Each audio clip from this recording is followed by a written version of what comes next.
Is Canon slowly discontinuing the EF line? The EF 200mm f2 just got served notice. I wonder who's next. We also have an update on what's coming out at NAB 2021, including the XF505 and the R5C. This and more after the intro.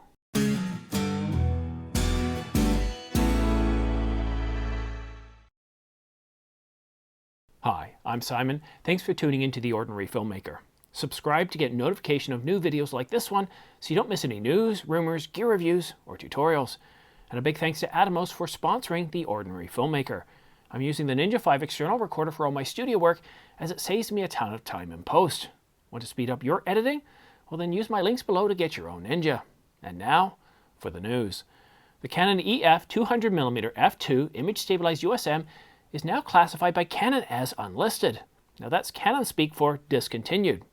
They're not going to be making it anymore. Now Canon said that they would continue to support the EF line as long as there was demand. And of course, should the market demand it, we're ready to make new EF lenses. But for now, our focus is on the RF. That's a nice way of saying there won't be any new EF focal lengths, that Canon will only make EF lenses so long as there's ample demand to justify the effort and cost. The EF 200mm is the first lens discontinued since that statement.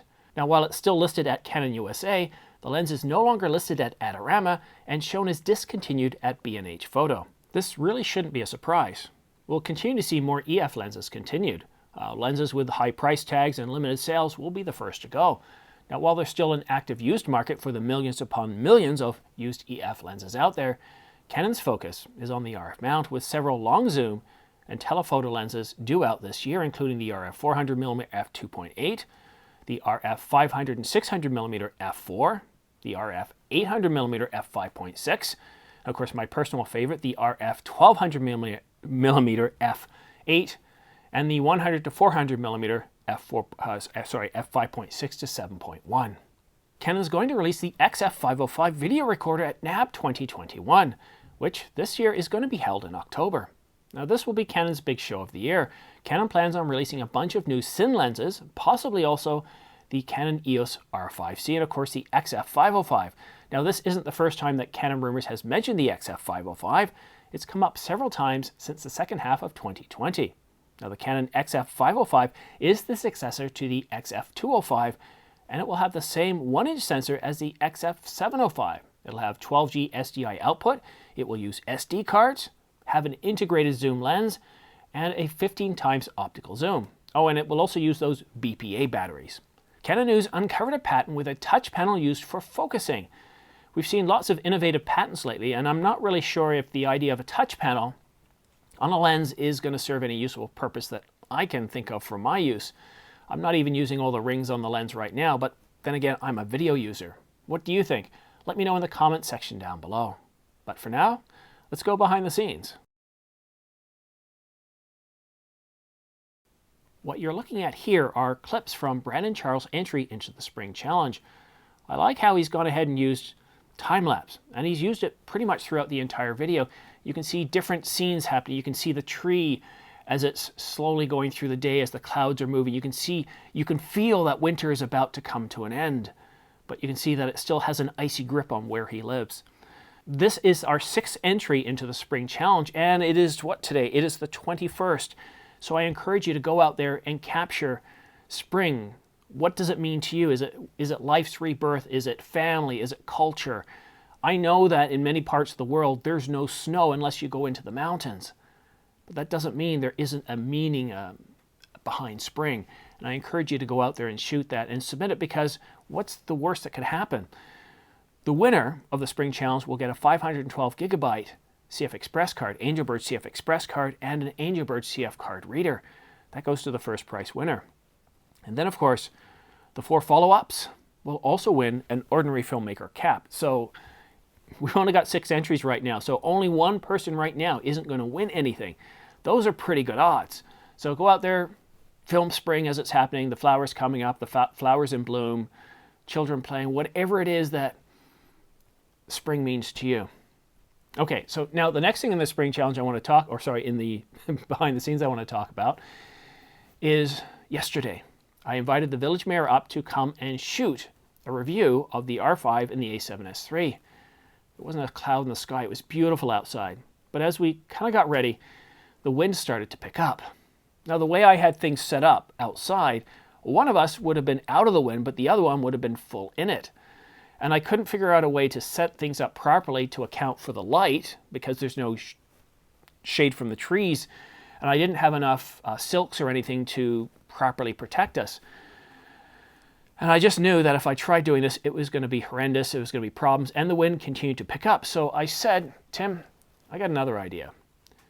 Let's relax, let's go out there, and let's see if we can't capture spring as it's happening. I suggested we do a spring challenge to all of you, and well, why can't we see what we can capture? Now, obviously, I'm not going to submit my own video to the spring challenge, but what I'm working on is a project. I'm going to call this project 2021, and it's going to be an 8K naturescape. So I already grabbed some of the clips from earlier on in the year where we saw the snow falling in that 8K video, and I've captured some other clips. And what I'm going to do probably around September, October is I'm going to go ahead and publish this video. Currently, I only have about 1.5 minutes, and as you can see right here, I got some great footage yesterday of some geese. One slid into the ice right here, but don't worry, the goose is okay. And a few others. You can see the ice is just starting to break up on our waterways, our inland waterways. And then, of course, here, this was one lucky shot here. Now, I had with me the 800mm f11, as well as the 2x extender, which was great for these geese. But when it came to catching this little guy here, I had to quickly take that extender off because he was pretty close. We're lucky we're behind a bunch of duck blinds here. We're about just standing over the waterway. I really love this new trail that the town has built. It allows us to get out there and really see nature as it's happening. And just a great shot of this guy. The only problem is, as you can see, is there's one reed in the way, and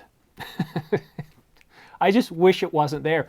Now, my son decided to help. He made some noise by throwing some gravel in the water, and of course the little guy took off. But sadly, he didn't reappear anywhere where we could see him. So, but yeah, I still got some really great footage of him yesterday. He's just a little guy. If you'll remember, I shot some bigger muskrats earlier on in the year, and they were much bigger than this guy, about probably 3 times the size. So I imagine this is just a little bit of a baby. And he's on his own. I didn't see his parents anywhere. But yeah, this is a muskrat, but it was a great day shooting. And once again, to the village mayor, thank you for coming up. I meant to actually capture some voiceover yesterday, but we were kind of distracted. Once again, my wife made us lunch, and I got a really amazing traditional Chinese beef noodle soup. And Tim went with the fish burger with fries. And it was delicious, and we were so focused on the food that we had that we completely forgot to record any voiceover. So you never know what happens. Sometimes you go out to film something, you realize the environment changes to not let you do it. But that video review of the R5 and the A7S III is going to be coming out in the near future. It might have to wait a few more weeks until the weather improves. Spring is a really tough time. You can have beautiful sunny days like we have here today, but then, and I can see it right now, it's beautiful outside, it's calling me. Wind will pick up and all sorts of other things. So I do plan on doing that review. I do want to do it as a sort of an interview with the village mayor, where he's asking me questions based on all sorts of things, you know, autofocus, bit depth, quality, detail, video versus photo. And I can tell you right now that that video isn't going to say, wow, the R5 is the best camera out there. Wow, the A7S III is the best camera out there. It's going to explore, from my experience, which camera I think works well in different situations, because truly they both are amazing cameras.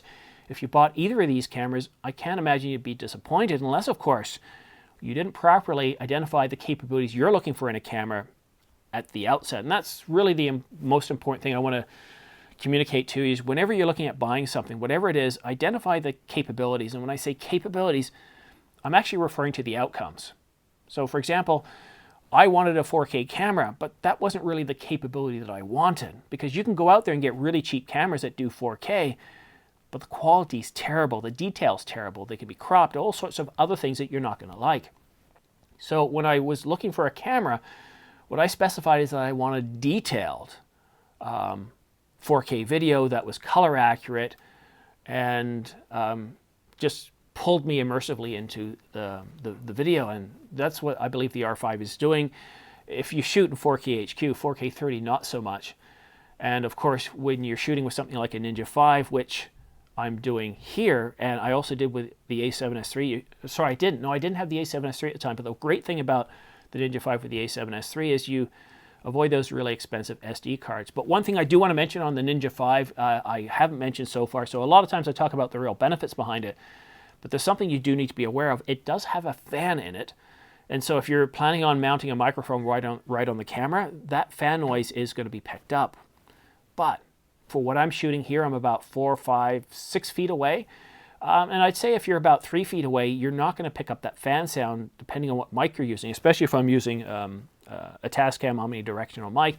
Now, if you're using a shotgun mic and for whatever reason it's pointing directly at the Ninja, then yeah, you're going to pick up that fan noise. But for any studio work, which is primarily where I use it for, it's absolutely terrific. Now, when the weather warms up, I plan on taking it outside as well, but I'm going to have to get me one of those sunshades because, well, it's pretty bright. If you've got that sun right on you, especially with failing eyesight, well, my eyesight is still very, very good. It's not like when I was younger, so I do need that sunshade so I can properly see. And especially in those challenging environments, that's where those exposure tools such as waveforms, vectorscopes, and false color really come in. But that's it for now. Thank you so much for watching The Ordinary Filmmaker. Don't forget to subscribe for your chance to win 2 Angelbird 128GB AV Pro MK2 V90 SD cards, along with an Angelbird dual UHS-2 SD card reader. Or you could also win a Ulanzi LED light package with accent lights, underwater lights, and various other flat panel lights that you can use for lighting your subject, or as a really good starter kit for your own YouTube channel or for somebody else's. I'll be awarding these 2 prize bundles once the channel reaches 30,000 subscribers. And then I'll be offering up other prize bundles all the way up to 100,000, at which point I'll be giving away a brand new Canon EOS R5 full-frame mirrorless camera to one lucky viewer. And on that bombshell, thanks so much for watching The Ordinary Filmmaker. I'm going to head right outside and edit this on my porch where it's nice and warm. It's a balmy 2 degrees Celsius right now. Okay, so maybe I'll wait maybe an hour before I go outside and start editing. That's a little bit too cold, but it's supposed to be going up to about 60 degrees Fahrenheit or about 15 degrees Celsius. Thanks again for watching. We'll see you again soon.